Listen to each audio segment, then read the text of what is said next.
Well, marketing. We've had a lot of requests for marketing later. So here's a show in the world of marketing. We're going to integrate old school, new school marketing, talk about how to make it relevant and effective, integrate all the things together, and do it in a cost-effective, repeatable way. As well, there's a book offer, not mentioned directly, but if you go to the link at the show notes at the end of the show, you can get a free copy of the book there. So listen in. Great show on marketing.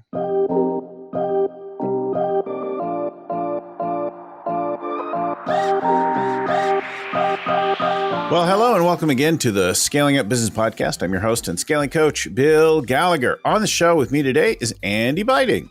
So Andy's a longtime guy around the world of scaling up, started way back when as a disciple, as a student of the Rockefeller habits in the world of scaling up, and he coaches folks, but he owns a media company. We've been focusing more and trying to put some more emphasis on marketing stuff lately. So marketing stuff, Andy knows a lot about it, and he's moved his own company and client companies through it. So welcome to the show, Andy. Thank you, Bill. Where are you today? I am in Canada. I'm on the east coast of Canada right now. Nice. Well, It's probably cold as hell. It is cold as hell. If hell was cold. The sun has just broken out here for a little bit just to make you feel good. Yeah. No, I appreciate that, Bill. I really do. You're welcome. And it's a balmy 56 degrees Fahrenheit, which I don't know in metric units. Well, we're probably in the 30-degree Fahrenheit, so right around freezing, plus or minus. Yeah. So, guys, so Andy's been around a long time, and I'm gonna let you tell your story. But he does a little coaching. He also has his Tulip Media Group. He's been a TEDx speaker. So talk to us about, tell folks your background. We've had you on the show before on related topics, but I think it's a timely and good thing. We're going to share some stories today of companies you've worked with and the lessons from them. But give folks a little bit of sense of your background as an entrepreneur and in the world of scaling up and all that. Sure. So it all started way back when. For me, Bill, it really started. I grew up in an entrepreneurial family. In fact, I grew up on a farm, and we were my father and my uncle were farmers, and so I grew up working at a young age. And when I was a teenager, we got into retail home and garden centers. My parents did.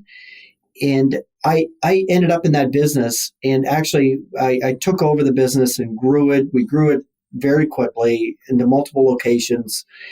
And it was around that time that I actually started, I met Verne Harnish. I went through a program called Birthing Giants in Boston at MIT. And it was there that I was really introduced to the Rockefeller habits, the whole methodology that ended up becoming scaling up. And, we grew the retail business exponentially. It was a family business. It was a really fun ride. We had our own scaling up coach, or Rockefeller habits, or Gazelle's coach, I guess what it was called back in the day. Who was your coach back in those days? Les Rabinovich. Oh yeah, Les. One of the originals. Yeah. So Les is great. So I think we were one of Les's first clients, and he was my coach for about 5 years, and worked with him. He was just getting going. He had been going. I wasn't one of his first, but it was early on. He had been going maybe for a couple of years at the time, and we were going along building the business. It was about that time. I always had a real keen interest in marketing. That was always my passion. And, I was in charge of running the retail stores. We had other people, it was a family business. So others were in charge of landscape construction and different parts of operations, so on. But I kind of ran the marketing and a lot of the operations for the retail stores, and always had a keen interest in marketing. And it was during my time at Birthing Giants when Verne Harnish, was talking about this concept. He said, you need to own the ink in your industry. I'm thinking, what the hell's Verne talking about? And he said, whatever your customers are reading, have it come from you. You need to be the authority in your marketplace. You need to position yourself as the thought leader, as the authority. And, it was about the time, this was the early 2000s. So at that time, we were doing newsletters. We had been doing that forever, quarterly newsletters for our customers. Expensive to do direct mail and everything else, but it was our best form of marketing. And, this was the time that blogs were just starting to become a thing. I remember I learned what a blog was at Birthing of Giants. I'd never heard that term before. And so we really embraced that strategy in our retail stores. We came back and remember Verne saying, why aren't you guys writing a series of gardening books, or why don't you publish your own magazine? I thought, wow, that's a cool idea. So we took our newsletter, we killed the newsletter, replaced it with a magazine, a custom magazine that we were doing. We got some ad sponsorship from suppliers to help pay for it. And it became a really cool differentiator for us in the marketplace. We were the only retailer publishing a magazine, a quarterly magazine on home and garden topics. And we also we started a blog, we started doing YouTube channel, as YouTube was starting to get popular, we did a YouTube channel doing how-to videos. So we really embraced all this stuff. And even, I remember learning about Facebook for the first time. I think it was in 2007 or 2008 when we started our first Facebook page. And, it wasn't just in a blink of an eye, we had 3,000 followers. And, learning the power of Facebook advertising before anybody even put those two words together, it was really interesting. And I just always really loved that. So I grew up in family business, grew up in retail, grew up in retail too.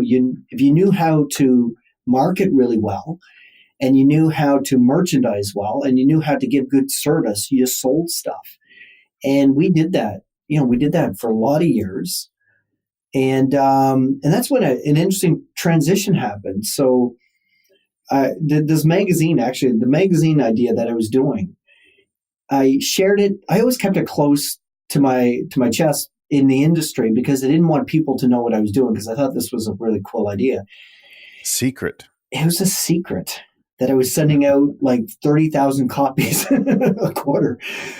So it wasn't a great secret, but it really worked for our customers.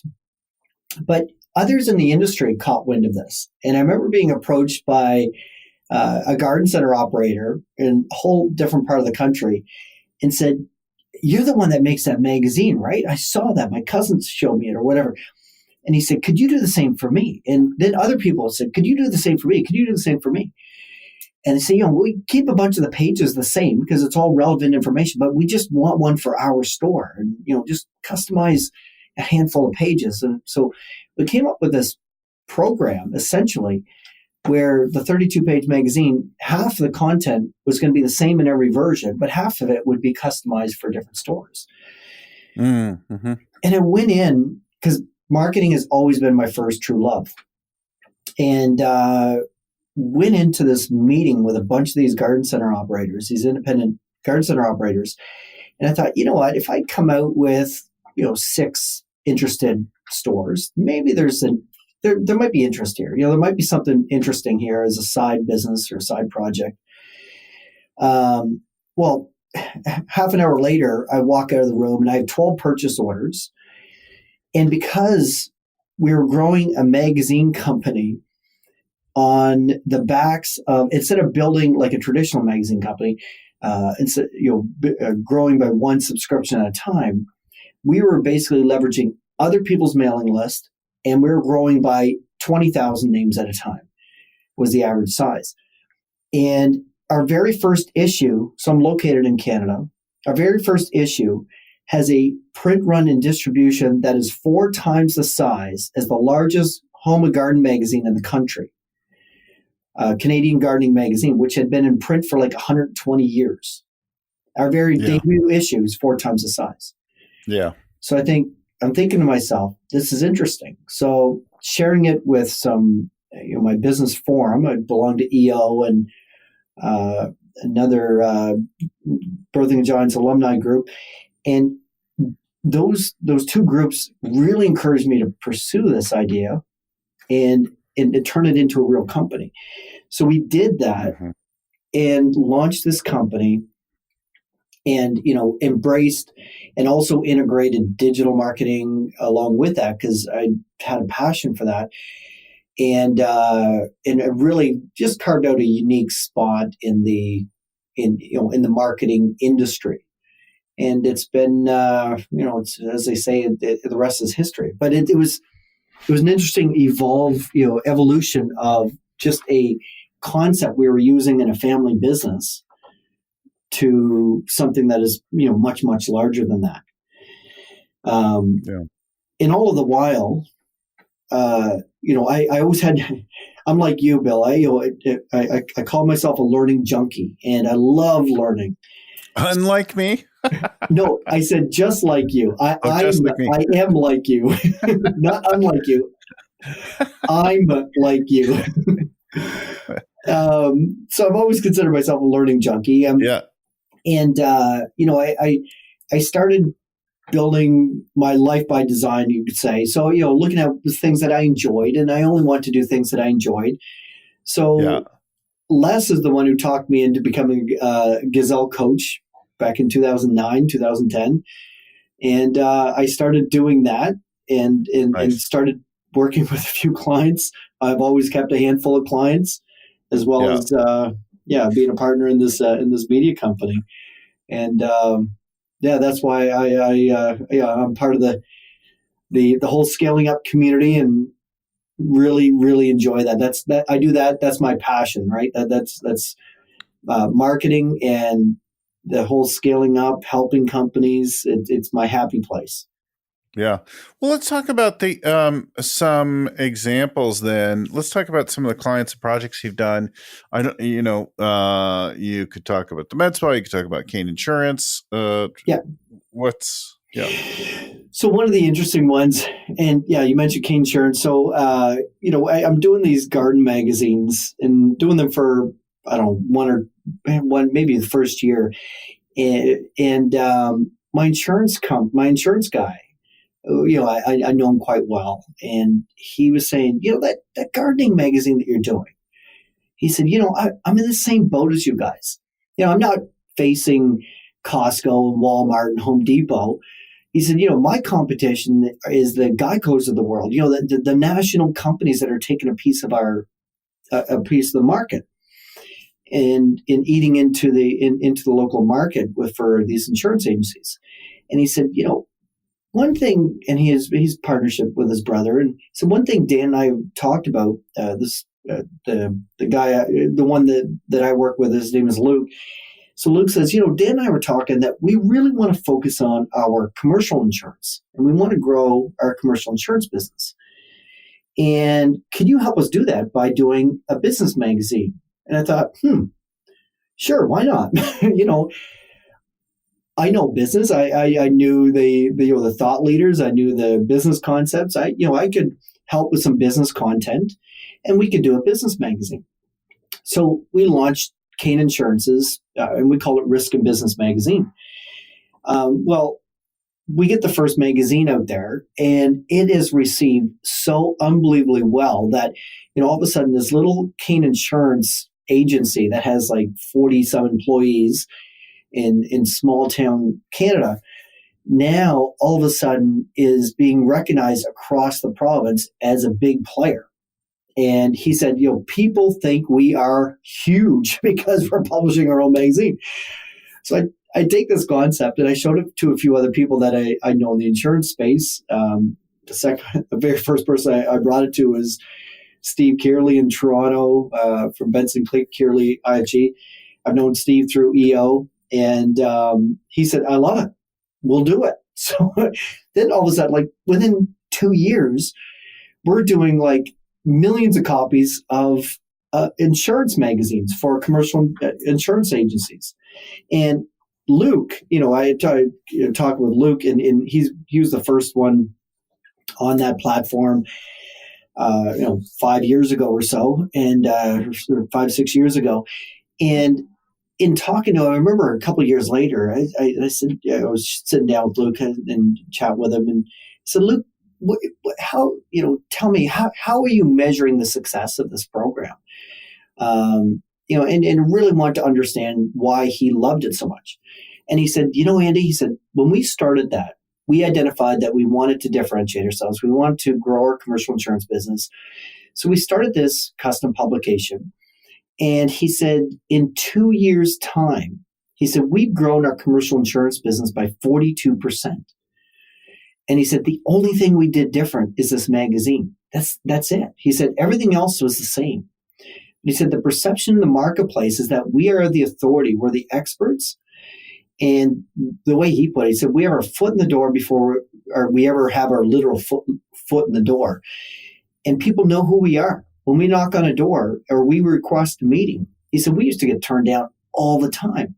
We might get 1 or 2 meetings out of 10. He said, now we're getting 8 or 9 meetings out of 10 because people are saying, oh yeah, Kate Insurance. Yeah, I've seen your magazine. And, it elevates their profile. That's interesting. It is. So what are they actually putting in an insurance magazine, right? I know if you're in the industry, it would be, but what does their customer base, prospect base? Yeah, so this is where the whole strategy behind, and I call it's content marketing at the end of the day. Content marketing comes in 3 forms: digital, print, and interactive when you're talking with a person face to face. And, this magazine is an extension of content marketing. It's print content marketing. So when we first sat down, he said, okay, how many articles in a magazine? I said, well, 13, 15, depending on different factors. He said, great. Okay. So we need about 15 insurance articles. I said, whoa, time out. You put out a magazine that has 15 insurance articles in it. If a person opens it, it's going to be the first and last time they open it. Because one thing we had learned with our experience is you need to have content related to your product or service. That's the money-making content. But to be of value to the end reader, you need to give value to the end reader. You need to give them some value in the content, but also there has to be an entertainment value there. So we took the approach, and that's where we came up with the basic concept or the basic structure of the magazine, is where we would coordinate some general business topics, business articles on HR, on marketing, on sales, on business strategy. So we would cover different topics. The customized content that we coordinate for our client partners is the industry-specific content. So, let's say in a 32-page magazine, there's 8 or 9 articles of general business topics that are of interest to the end reader, that complement his brand, that still helps him become an authority in the marketplace because he's providing the information. But at the same time, he is providing some industry-specific content in industry-specific articles around insurance. And so he's got topical stuff directly related, but then a lot of other things that covers the interest. So, and this is business oriented or homeowner type? No, this is business oriented. So it was the whole purpose was to build his commercial insurance business. So it is going to a business audience. We're providing general business content, and then and this is where the evolution gets kind of interesting, is with the custom content that we're creating for them, and the whole product, the whole service that we offer client partners is that it's done for you. It's turnkey. We will actually even take care of writing the articles. You can leverage a ghostwriter, but so where we brought in the digital that's component, a really good point, because there's a million people today selling like training or consulting package, and far fewer selling a done for you thing, unless it's like horribly expensive. There's not a lot of people willing to do something that's packaged like that, which I think is kind of cool. And then also like the fact that you still do so much. I know you complement with online things, but you still do a great deal of print, which nobody talks about or thinks about much anymore. And yet of all the communications that I get, one of the things I got recently from a business group I belong to is this catalog and calendar of events, and it's like a catalog of things they're going to do in the coming year. And I like looked through it and I poured through it, and I love the pictures and the way it was set up. And it had a massive difference in the typical like email that the group used to do year after year.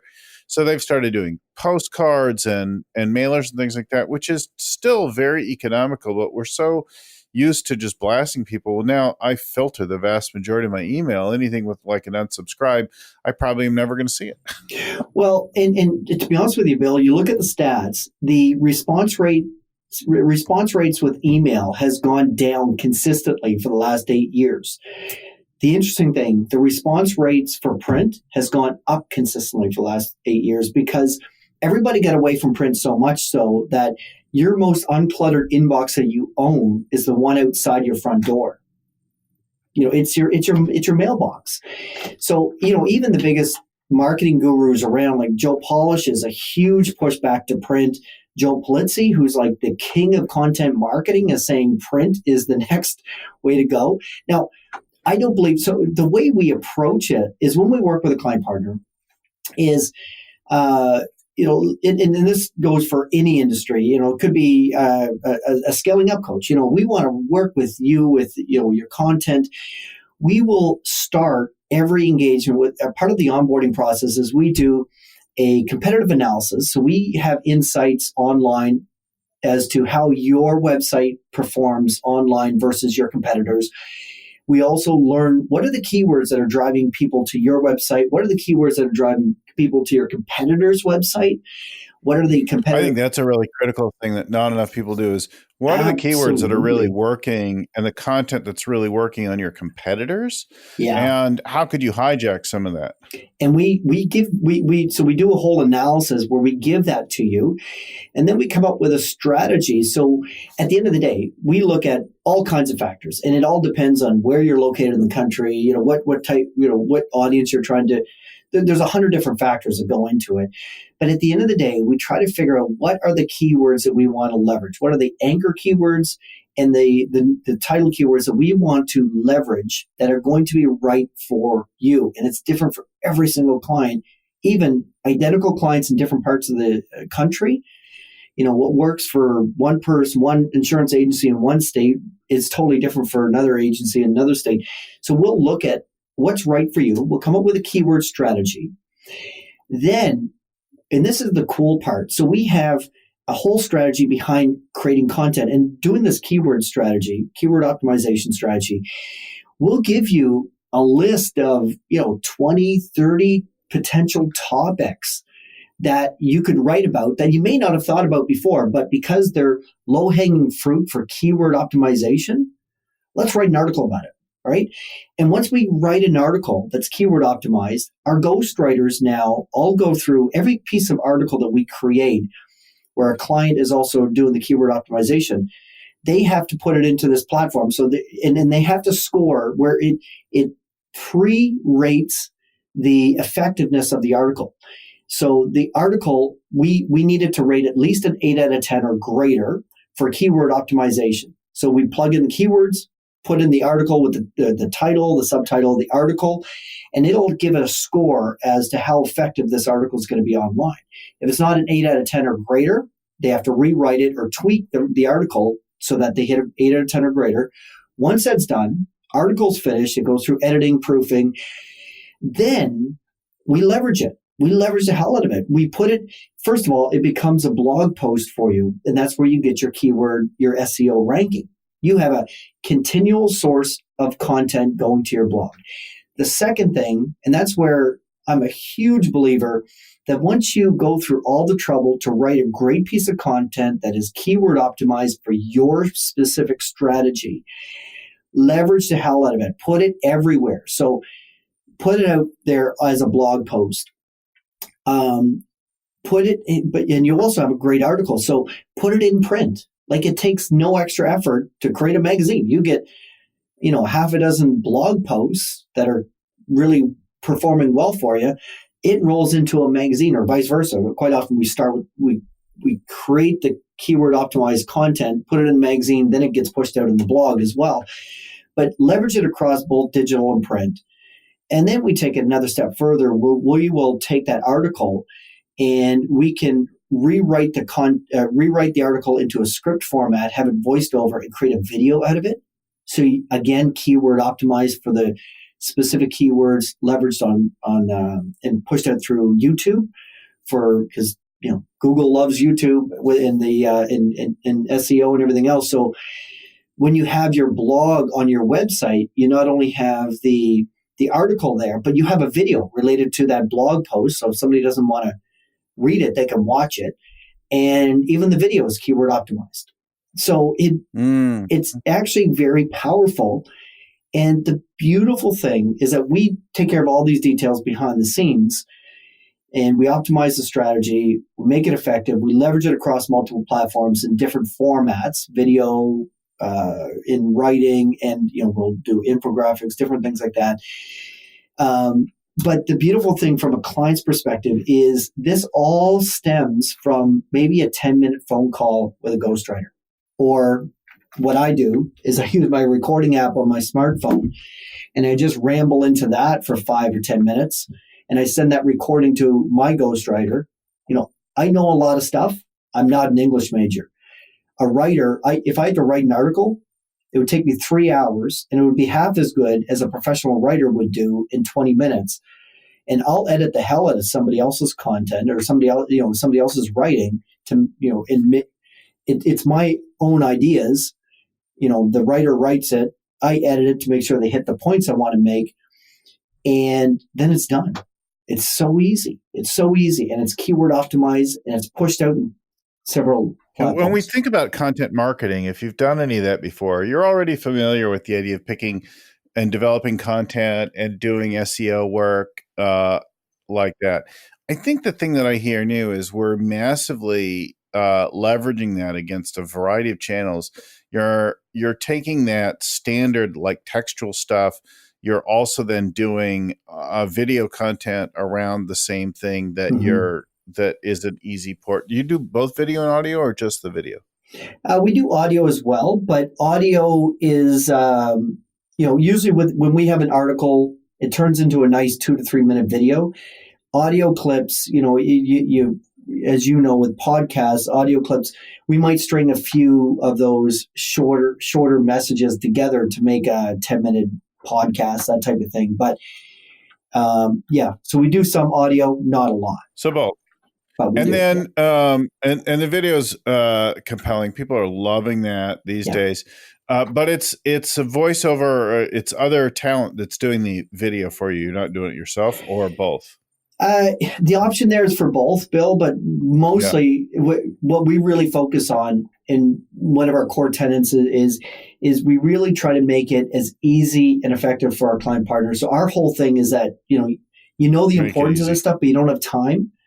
We can do it, and we can take care of everything by a few phone calls on your drive into work, over a period of a couple of weeks, or 1 or 2 weeks. Well, and then you're complementing it by going into print and adding that other piece to it that I think is really cool, like building a whole magazine out of it, which breaks out of. I mean, we need I've benefited greatly from having terrific SEO, but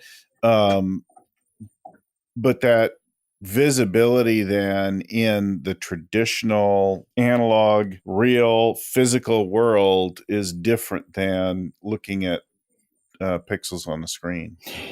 Yeah. And the nice thing with this process, it's just done so easily. We print millions and millions of magazines a year. And the leverage, the economies of scale we get with our production process, it's very, very cost effective to do so. And, you already have the content. The way I look at it, you have the content documented in one place. We can leverage it and push it out in multiple different avenues. You've got 80% of the work done already. Let's leverage it by documenting it somewhere. Let's leverage it. I mean, we do Joe Polish's magazine. And whenever we're doing a production, Joe's team gets on there and says, we talk about the strategy, what the content lineup's going to be. And they literally send us, okay, here's, for articles 1 through 8 that we talked about, here are the 8 podcasts. Have articles written on those podcasts that are SEO optimized. And, interesting. Joe doesn't even have to do anything for it. Like we have the writer listen to the podcast, write an art, whatever it is, an 800 or 1,200 word article based on that podcast, SEO optimized for these keywords, and they don't have to lift a finger or type a single word. Mm-hmm. Mm-hmm.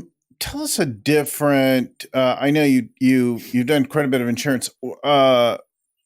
Is it any different when you worked in different categories? I know you shared an example as we were getting ready for the show about the medical spa. Mm-hmm. How is that different than any of that? The insurance category. So and when we started working with garden centers and with insurance agencies, and we focused on those two for the longest time. But then we just, whenever people had interest, we started working in different industries because it's the same process. It's just like it's the same structural process, same manufacturing process, so to speak. It's just we're painting different colors on it. It's different target audience. So we have worked in a number of different industries, from real estate to wealth management or investment advisors, to consultants, to manufacturers, and the other story we talked about is in the medical spa business. And for that, in that example, it's a Allure Medical Spa in Detroit. And I met Dr. Moak, Charles Moak, a few years ago, and when we were very focused on the insurance space, actually, at that time, growing that. Mm-hmm. And he said, well, if you want to do one for my medical spa, I'd be interested in talking. And I said, okay, leave this with me, and we might reach out. Well, later on that day, I looked at him. I said, "What the hell? Why wouldn't we do it? I mean, it's the same process, different audience. Let's get our head wrapped around it." So we did we call it our health and wellness program, health and wellness silo, where we coordinate content around healthy living, wellness, and again, taking the same model, and there's custom content in there as well. So Allure does this magazine. I think that's really key. You're building a variety of topics that are of interest to, that are of service to your listeners, that aren't all self-serving. So it's not simply the work that they do, but all the things related to the concerns of health that their audience, their target customer would have, or their prospect world. And you're building stuff then that attracts and connects to them, which builds your authority. And you're doing that for them. I think the other thing is, not everybody's going to reach out to you and hire you and all that, and we don't want it to be an infomercial here in this conversation, but systematizing it, creating it as a regular, repeatable thing. This show that's been effective for us and for our listeners is not so because of one or two good ones, but the fact that we've been doing it week in, week out for 3 years, consistently, efficiently, in a way that we can sustain. Right? That's right. That's right. And I'm a big believer, if you can't do it easily, it's not going to, you're not going to continue doing it. So if it's too much of a hassle, if it's too much of a project every week or every month or every quarter, whatever it is, you're not going to sustain it. And with marketing, what the true power of marketing comes, you can benefit from the true power of marketing when you are consistent. We have case studies where, a company in Virginia doing a blog every month consistently, it was keyword optimized, increased their website traffic by 780% over a period of 6 years. And really incredible stuff. And then the guy left, the guy who did the blog, and in a period of 10 months, their website traffic dropped by nearly 60%. So you got to be consistent. You got to be consistent. And, people ask me, well, how often should I blog, or how often should I publish a magazine, or how often should I do this? I said, you know what? If you're going to commit to blogging, great. If you want to go at it and do one a week, great if you can sustain it. But my recommendation, do one a month. because I'd rather you do one a month. And if you get really ambitious and create 3 of them in 1 week, well, there's 3 months worth of work. Like, just be consistent. And same with print publications. Put one out every quarter. Don't go gangbusters and do one a month. Just do one a quarter. It doesn't have to be huge numbers, but you got to be consistent. And the power is in consistency. If your name is always out there on a regular basis in a predictable manner, you and your podcast, Bill, I mean, you're doing it and you're putting it out every week. You're consistent. That is hugely powerful. If all of a sudden you went silent for 3 months, your engagement would plummet. Even though it would plummet, people would move on. They'd find a new thing to fill that time in their life. Exactly. Yeah. Well, and instead, we're thinking about how do we launch a second and third show a week now?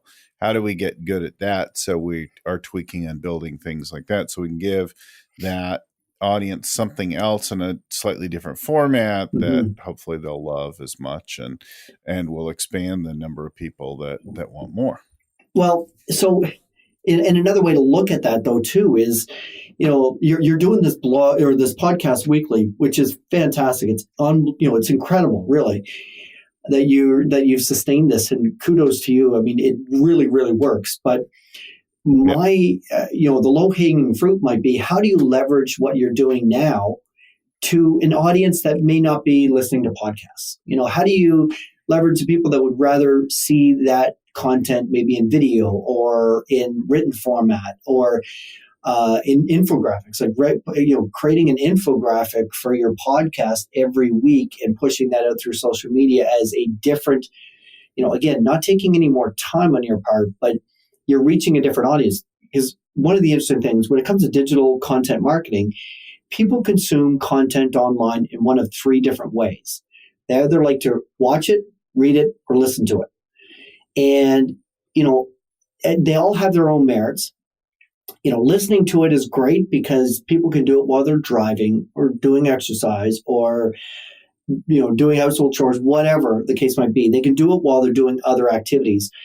Watching it with videos has its benefit because they're consuming it through 2 senses, through the visual and audio.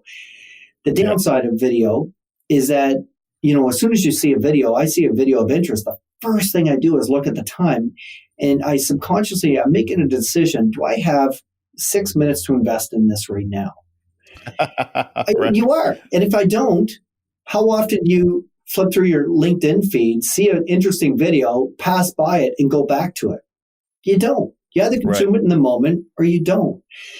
Reading it, some people just prefer to read it, or they like to watch it, but they're in a doctor's office and they don't have their headphones, or so they would rather read it. So my big thing, is, with yourself as an example, doing the podcast, you have so much value and content already documented.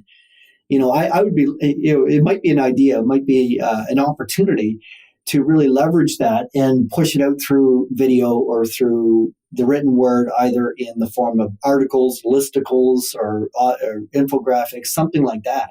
Yeah. Maybe some low-hanging fruit for you. And we do some posting right now of the show and the show notes, but I think that they're too closely related. Like it probably would benefit from having articles written on each one where we explore it more than we do just with the show notes. Yeah, potentially, yeah. But it's but whatever you do, you want to be consistent because, at the end of the day, marketing is about building an audience and sustaining that audience. And if your audience expects you to have a magazine every quarter, put it out every quarter. If your audience expects you to have a podcast every week, make sure that gets out there every week. Because the minute you start becoming inconsistent, I've even read tons around, if you do, if you release a podcast as an example every week, if it's 10 a.m. Eastern on Tuesday every week, like don't do it at 10:30, don't do it till 12 noon, like do it 10 a.m. Eastern every week. Be so consistent with the timing.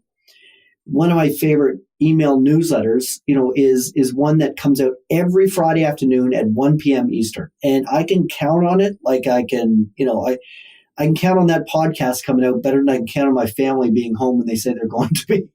It's right. and it builds an audience. That consistency is hugely powerful and is often overlooked. Well, before we run out of time, I think that there are some things that we can recap that I think are really useful. So, first of all, understanding or thinking about who are you trying to reach, how often are you trying to reach them, what are they interested in. I hear throughout all of your examples expanding the perspective. They're not just interested in hearing about my product or service, but there's a whole world of concerns that core customer, that target profile that we have, is interested in. And so then you're looking at keyword and content research.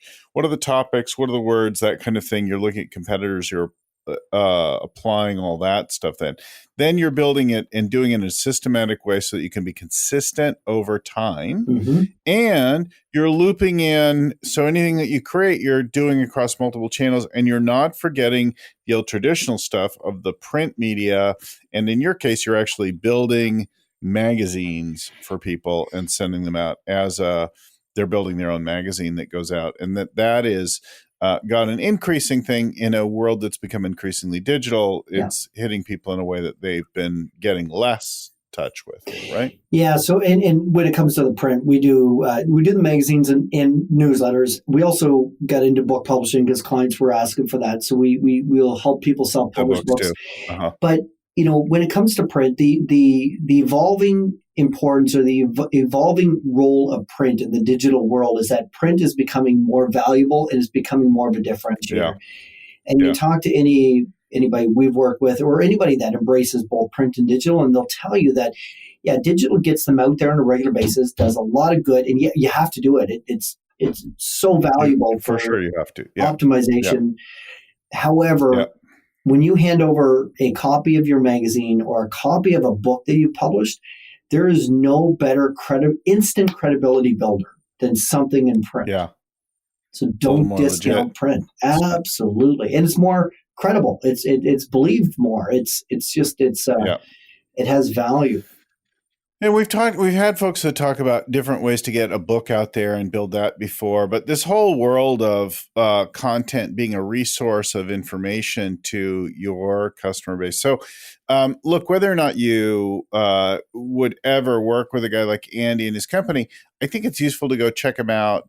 You'll go to tulipmediagroup.com and understand what they do, think about how it could improve your thing. And if you want to, talk to them about working with them. But of course, we're not trying to create something that directly sells. I'm not trying to just pimp you out there, Andy. No.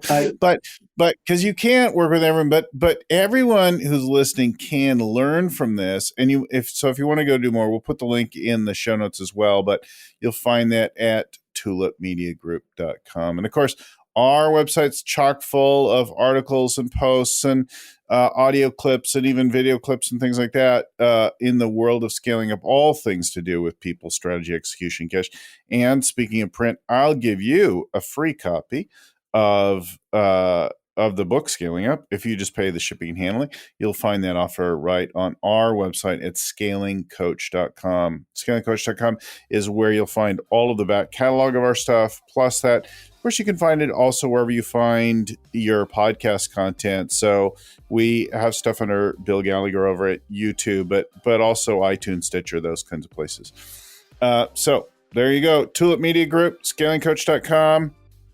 Two great websites for you guys. Have a great time. Thanks, Andy, for being on. We'll talk to everybody again next week. Thank you, Bill. All right. Again, a reminder, if you want to get a free copy of Andy's book, go to tulipmediagroup.com. And of course, if you want all the things in the rest of our world, go to scalingcoach.com. Special thanks again to the originator of all things scaling up, Verne Harnish, who created our world and the Rockefeller habits, distilling the best of so many things around growth tools for companies. The show was produced by Lucy Summers. The audio production is done at Podfly Productions. The audio is edited by Albert Burge. Our show notes are compiled by Ian Codina and proofread by Tim McGowan. If you love this show, please give us a positive review over on iTunes or wherever you get yours, and then pass it along to somebody else. Like it, subscribe to it to get them every week. You can ask for more of what you want or give us some feedback to info@scalingcoach.com. Thanks again for listening. Keep scaling up.